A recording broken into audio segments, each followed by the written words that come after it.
Hey there, deep divers. You know how sometimes you just want a cheat sheet for like what to eat to feel amazing? Yeah. Well, that's what we're diving into today. Okay. Love it. We're talking about the surprising link between what's on our plates and asthma. Oh, interesting. Yeah, it's not just about avoiding triggers, but maybe even using food to manage symptoms. Oh, that's pretty powerful. Right. And it all started with this video by Rahana Jones. She's all about health and wellness. Okay. And she mentioned how certain foods could actually like really help manage asthma, and I was hooked. Yeah, it is fascinating how much, what we eat can actually impact our health. Totally. And to be clear, like we're not doctors. This is just for informational purposes. Absolutely. Always good to consult with a healthcare professional. Exactly. But before we get into like specific foods that might help, Right. let's do a quick recap. What even is asthma? Yeah, so basically asthma is when the airways in our lungs get inflamed, right? Okay. And that makes it harder to breathe. So it's like our airways are having a little tantrum. Exactly. They're constricting, they're getting all irritated. Not good, not good. So how does food come into play with all of this? Well, a big part of it is inflammation and those pesky little things called free radicals. Okay, I've heard of those. They're like the troublemakers, right? Exactly. And when our bodies are constantly fighting them off, it can lead to more inflammation. And that includes in our lungs and airways. You got it. Okay, so it's like our immune system needs some extra help. Exactly. And that's where antioxidants come in. Okay, so they're like the superheroes of the food world. Exactly. They neutralize those free radicals and help reduce inflammation. Awesome. So what are some of those top tier antioxidants we should be looking for? Well, vitamin C and E are definitely key players here, along with selenium, too. Okay, let's break those down one by one. So vitamin C, that's got to be orange juice, right? You got it. And you know what's interesting? Our lungs actually have a naturally high concentration of vitamin C. No way, really? They love this stuff. Yeah, so it's super important to make sure we keep those levels up. Yeah. You know, So how much orange juice are we talking here? Asking for a friend. well, just a single 6-ounce glass has more than 3 times the daily recommended amount of vitamin C. Wow, seriously? Yeah, so even a little extra can go a long way. Okay, that's good to know. And I'm guessing other citrus fruits are good too, right? Absolutely. Grapefruits, lemons, limes, Yeah. all fantastic sources. And don't forget about things like Brussels sprouts and strawberries. See, this is why we love variety. Okay, now on to vitamin E. This one I'm curious about because I have a bit of an almond obsession. Well, you're in luck. Almonds are an awesome source of vitamin E. Music to my ears. But seriously, what makes vitamin E so good for our lungs? It's really interesting, actually. Vitamin E is great at tackling the free radicals that come from air pollution, which is a big asthma trigger for lots of people. Oh, wow, that's huge. Yeah, and it can actually help relax those airway muscles, too. No way. So it's a 2-for-1 deal. Exactly. Yeah, It's not just about avoiding triggers, but making our bodies more resilient. I love that. So it's not just almonds then? What else for vitamin E? Well, you've got sunflower seeds, leafy greens like spinach and kale. Yeah. Even whole grains have some. I actually started adding wheat germ to my yogurt a while back.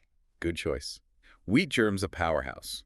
One serving has a whopping 177% of your daily vitamin E. See? Told you.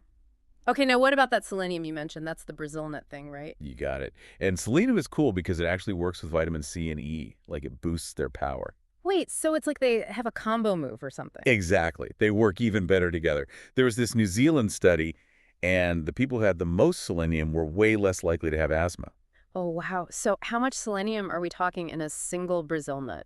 Believe it or not, just one Brazil nut has your entire daily recommended amount of selenium. It's pretty amazing. Wow, okay. So one a day keeps the doctor away, right? What about other ways to get selenium? Well, you can get decent amounts from meat, chicken, and seafood, but honestly, nothing beats the Brazil nut for how much selenium it packs. Okay, so we've got our vitamin C superstars, our vitamin E crew, and of course, the mighty Brazil nut. But there's more. I knew it. There's always more. We got to talk about magnesium. Oh, right. Magnesium. Okay, so I know that's good for like sleep and muscles and stuff. That is. But what's the link with breathing? Okay, well, you know how like when you have an asthma attack, sometimes they give you a bronchodilator. Yeah. Opens up the airways. Right. So magnesium kind of acts like that naturally. It relaxes those airway muscles. Oh, really? So it's like a natural bronchodilator. Exactly. And it helps with the inflammation too. It's actually used in hospitals. Wow, I had no idea. So we can just get that from food. Yep.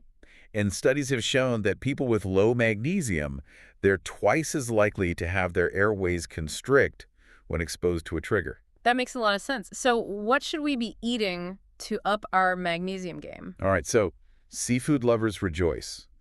Halibut, oysters, mackerel, those are all great. Okay, good to know. And for everyone else, cooked spinach is surprisingly good for magnesium. Spinach. Always coming in clutch. Okay, before we wrap up this antioxidant party, Oh, yeah? we can't forget about omega-3 fatty acids. Those are like the superstars of anti-inflammation. They are. And, they're not just good for your heart and your brain. They work wonders for your lungs, too. Right, so it's like a whole body benefit. Exactly. And studies show they can really, significantly reduce inflammation and even minimize tissue damage after you've had an asthma attack. That's huge. So where do we find these magical omega-3s? You mentioned oily fish earlier. Exactly. Salmon, mackerel, herring, those are your best bets. Okay, got it. Put it on the shopping list. There was this really interesting Australian study.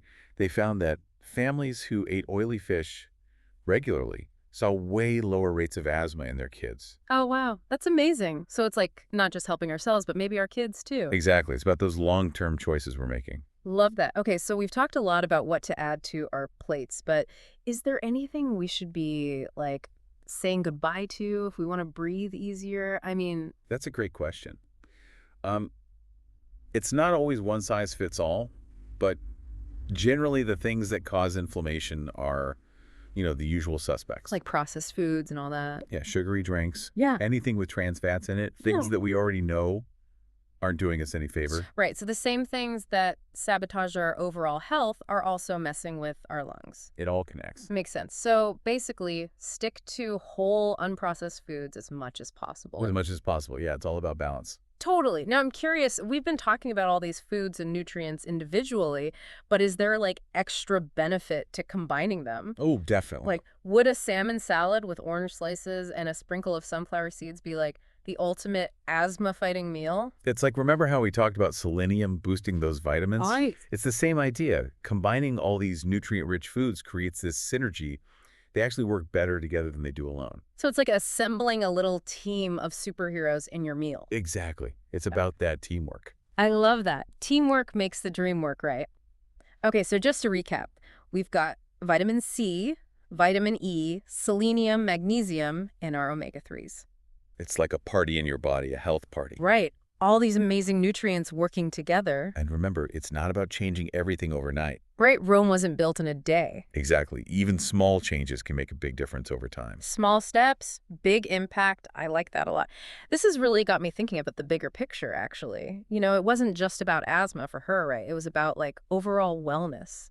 Exactly. And that's what's so cool about this. Right. If these changes can help our lungs, imagine what they could do for the rest of us. Seriously, we're talking maybe less risk of other diseases, more energy, even better moods.